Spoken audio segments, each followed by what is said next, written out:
I just read this book and I want to read something to you because you are the master of your life. Your destiny is in your hands. I have spoken to people that have this mindset and think, you know what? No, I don't want to change something about my life because my life is how Allah wants it to be. No, Allah gave you all the capabilities, all the abilities to change your life. Allah gave you that power. No, Allah is not going to do it for you. It's your job. It's your job to do the inner work. It's your job to heal yourself and to become a better person and to actually get in there and take action. I find this title very interesting, okay? And it's the truth even in Islam. Deeds, character, and destiny. Most people think that they are powerless, but actually that's not true. You are making your destiny every step of the way, every choice that you make, every decision you make. Okay, are you thinking this thought? Are you feeling this feeling? Are you taking this action? Are you believing what is being said? Are you believing what is being heard? Do you trust? Every single little decision that you make becomes your life. Listen, man finds himself involved in the train of causation. His life is made up of causes and effects. It is both a sowing and a reaping. Each act of his is a cause which must be balanced by its effects. He chooses the cause, free will. He cannot choose, alter, or affect, or avert the effect. This is faith. So whenever you make a choice, you don't just go for that option. You also sign up for the consequences. So you cannot just say in your life, oh no, I did not want this to happen, or oh no, what happened? Why is this happening to me? What is this going wrong? You are always being compensated for your own deeds, be it a long time ago or now. That's why you see evil people living good lives. Why? Because they were not always evil. A long time ago, they were good people. So now they are being rewarded for that goodness of a while back. But don't you worry, because no one can ever escape their consequences. And so your destiny is the consequences of your actions. So based on the choice of free will that you have, you can choose which direction it goes into. Your character controls your destiny. The better your character becomes, the better your destiny becomes. Man is the doer of his deeds. As such, he is the maker of his own character. And as the doer of his deeds and the maker of his character, he is the molder and shaper of his destiny. He has the power to modify and alter his deeds.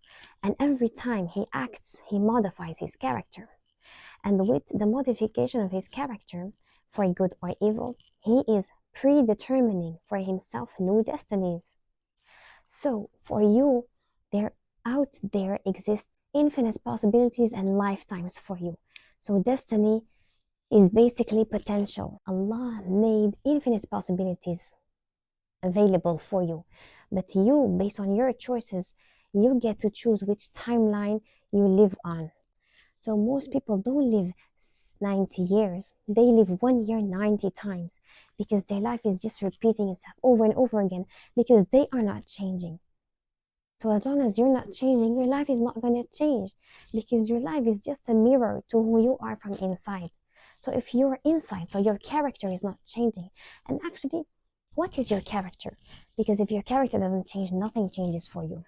People depend too much on their circumstances and conditions before they take a new step forward. But you taking the new step is going to make you that new person that has that new life. Don't just wait there for your bank account to tell you and give you permission to do this next big thing. No. Your belief in it will make it so. Your action will make it happen because you are creating demand by taking the action. And Allah will always bless those that take action out of trust. If you take action out of fear, then obviously it will not have the results that you want. But that's a you problem. You did that for yourself. So you created those consequences that you are now complaining about. No one created them for you. It's not the evil eye. No, because no one has power over your life but you. So if you have evil eye, you did something wrong. It's not only about what you do, it's also about all the things that you don't do. And those things also make up your character. So your character is made of your beliefs, followed by your feelings, followed by your actions, and then the results. And the life that you now live, is the result of all of these things. So what is the root of the problem is your beliefs. You live this life because this life that you now have confirms the beliefs that you have. So when you start to change your beliefs, your reality will change, to shift, and to reflect back to you, confirm your new beliefs. But every belief comes with a behavior. So if you change your beliefs, but you don't change your behavior, nothing changes for you. So whenever you shift your beliefs and you go from a limiting belief to a limitless belief, you have to take new actions. You have to prove to yourself that you know what you're doing, that you are now this person. So you cannot force yourself into taking all the actions for the results that you want, because those results and that life that you want, that dream life that you want, is on this level, a very high level. And as long as you don't become the level, you don't become the version of yourself that matches that level, that is in harmony and in alignment with that level, you will not get there. Okay? Because you will always keep on sabotaging yourself. You won't get that reality if you can't handle it, if you can't manage it, if it won't destroy you. So sometimes Allah doesn't give you what you asked for because He knows that it's going to destroy you, because you still did not do the inner work in order to have the capacity, in order to expand your capacity to hold more blessings. If you cannot be grateful and use your blessings that you now have for good, how can you then expect Allah to give you even more blessings? Do you really think that Allah doesn't care about you, that He's just going to give you just because you asked, and then see you drown underneath it? No, Allah doesn't want you to drown. So Allah gives you exactly what you need so that you become the best version of yourself, so that you learn that lesson. You learn the lessons that you should learn in order to unlock your next level. So here, life is a great school for the development of character. You are meant to become a stronger, healthier, more wise person every single day. So if you're not learning, you're not developing yourself, then what are you doing? You're just dying. We live in the best times, but also the worst times. You know why? It just depends how you view it, how you see it. Because if you think of the first car and you think of the cars that exist right now, it's a world of difference. The car has had so many updates that today it is in such a state that is incredible, just amazing. And you see this pattern all over the world. So everything is constantly getting better because people improved on past models and people reflected on the lessons and on the flaws and the shortcomings of the thing before, so that they build on top of that, so that they reflect and they make it better.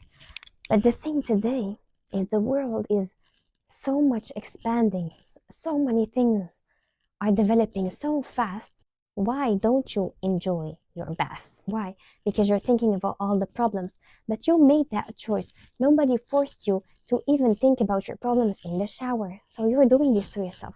And the more you reminisce on these negative thoughts, the stronger those beliefs become. And then the stronger those emotions become as a result. And then obviously you will only take action from those feelings, from that state with which you are then in. And obviously that cannot bring in good results in your life. So it's like a loop. So everything in the world is in its best state ever. Homes are the most beautiful ever. Cars are the fastest and the best ever. Hotels are in the best. The businesses, the food with Michelin stars, doctors with their developments and technologies. Everything is constantly becoming better. But the human being. So people are focusing so much on improving their lifestyle, on improving the creation, on improving things outside of us. But humankind is not focusing at all, is neglecting the soul completely. So everything outside of it is constantly getting better, but everything inside of us is constantly getting worse because we neglect it. Success of the body is in aspiration, and success of the soul is in meditation. So the faster everything becomes, the more you should actually slow down inside of you, because you were not made to be treated like machine. And this is why in this time we live in a time full of diseases, full of depression, full of suicide, full of chronic diseases, full of stress. It just says that you can only be happy to the level that you actually invest in your soul. About this book, it says that every successful person is a person of purpose. So you can never live a successful life when you don't have a purpose or you don't know what your purpose is. So the world is counting on your success. The world actually needs you to become successful, because all the abilities, all the opportunities, all the chances and choices and circumstances that you have, millions of people don't have that. So even you taking a cold shower, millions of people cannot do that. Millions of people do not have access to clean water, do not have access to all the food that you waste, to all the food that you don't eat and that you actually don't enjoy, that you actually complain about. For them, their life is just about surviving. That's what they will be questioned about. But we easily survive. So our responsibility is so much greater. Our responsibility is to thrive and to make the best and the most out of ourselves and our lives, so that we can then help those less fortunate and those needy, because we will be questioned about them. We will also be questioned about all our blessings. I got asked one time, how is it fair that people are struggling and dying and I get to have all the blessings that I have? People feel guilty about this. But no, Allah did not give you all those blessings for you to feel guilty. Not at all. Allah wants you to occupy yourself with doing the right thing with those blessings, and not just eating your food but still out of place of guilt because so many people don't get to have that. It is totally impossible for a man to achieve a true successful and happy life who ignores the 4 moral principles. And the 4 moral principles are justice, rectitude, sincerity, and kindness. You know, also the infinite small is as perfect as the infinite great. A snowflake is as perfect as a star. This means that how you do one thing is how you do everything. In Islam, who you are, if you are a muhsin, if you are someone that does everything with excellence, you cannot do excellence in your prayer and then neglect your work, neglect your business, neglect your self-care, neglect your family. No, because how you do one thing is how you do everything. Why? Because you are the person that does. The doer is you. So who you are will show up in whatever you do. So what is the key? Your identity. When you become the person that can handle all those blessings, you will take care of all those blessings in the right way. And you will not neglect them. If you neglect the blessings that you now have, and you don't improve them, you don't invest in them, you don't nurture them, then how in the world will you be given more blessings to take care of? He who has perfected himself in concentration is able at any moment to bring his thoughts to a point upon any matter and to search into it with a strong light of an active comprehension. So when you know your true value, you will occupy yourself in valuable things. If you don't know your value, you will just waste your life away to things that are really not valuable. So part of your iman, part of your faith, and knowing Allah, knowing yourself, is that you only occupy your energy and you invest your time and efforts into things that are actually valuable, that are actually beneficial for you. So if you're addicted to valueless, meaningless, nonsense things, that's what you will produce more of. Whatever you take out of prayer is not just supposed to be used for prayer. All that energy, that purity, that light is supposed to expand. It's supposed to expand. You have to give light to your entire day with that prayer. It's not just this is for Islam and this is now for the dunya, so I just put my heart off and now I go to work. No, that light, that purity, that sincerity, you take it with you in any endeavors that you have. And self-control is the biggest thing that you have to have for success in this book. If you cannot control what you do And what you don't do, you're just a slave of your circumstances. And you just go where the wind brings you. My favorite chapter of them all is the last one, the joy of accomplishment. Joy is always the companion of a task successfully accomplished. So people wait to feel good before they do something. But actually, you doing that something is going to make you feel good about yourself. It's going to give you the confidence. So people in this age where we get everything so much, so easy and so fast, assume that everything works in that way. No, but capitalism does not work on the patterns and the laws that Allah created everything with. There is a big difference. But people that are brought into these societies and that are not spiritual, they are very much programmed by society. They are programmed by capitalism. And so they just project all those patterns, all those beliefs that we learn from capitalism. They project that onto Allah and onto the deen. But that's not how it works. The deen is not transactional.